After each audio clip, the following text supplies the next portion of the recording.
Things I knew I wish when I was first diagnosed with ADHD, part 1. And yes, I'm doing lash lift while I'm doing this, let's go. So number 1, I wish that I knew about executive dysfunction. Because a lot of the time with ADHD, we talk about not being able to focus. It's the just running around everywhere, but that's just not the entire truth. Executive dysfunction is this problem that even though you know consciously what you want to do, your brain cannot tell the difference of what's important right then and there and what is just like fun shits and giggles. So this is why a lot of the time you have trouble, deciding like, oh, I will have to do the dishes, and then your brain just cannot get yourself to do the dishes. Also, my cat wanted to be part of the video, so hello, Wink. So if I could go back in time and tell past Lola that just got diagnosed with ADHD, I would tell her to research executive dysfunction and what that means for her brain.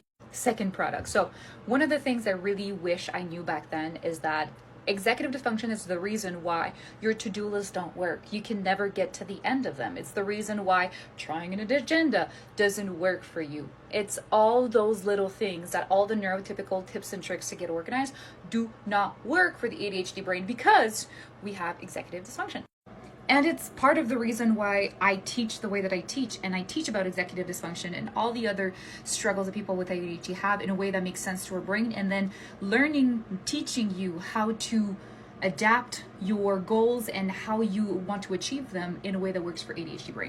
And I'm so excited because I'm celebrating 1 year of my program, the ADHD Survival Course, which is a whole course about ADHD. And it's a year old today, so I decided to come back with the old price, with the original 6 modules, and you can have access to it all right now for 97 Canadian dollars, tax included and everything. So go check that out because you learn about executive dysfunction, you learn about rejection symptoms, dysphoria, impulsivity, and so much more. But back to executive dysfunction.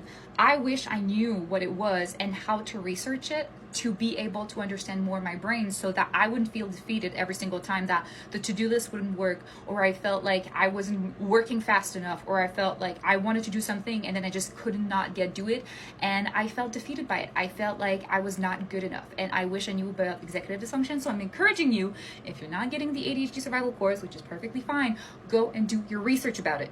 It is so freaking important. So I hope you have a lovely day. And yes, I'll record final one to show you what that looks like. But yeah, executive dysfunction, go check it out. And this is the final results. I told you I wasn't going to let you, just wonder what was happening. So yeah, go check it out. Go check the ADHD Survival Course, the throwback version. I'm super excited for it, and enjoy the deal. So I'll see you later.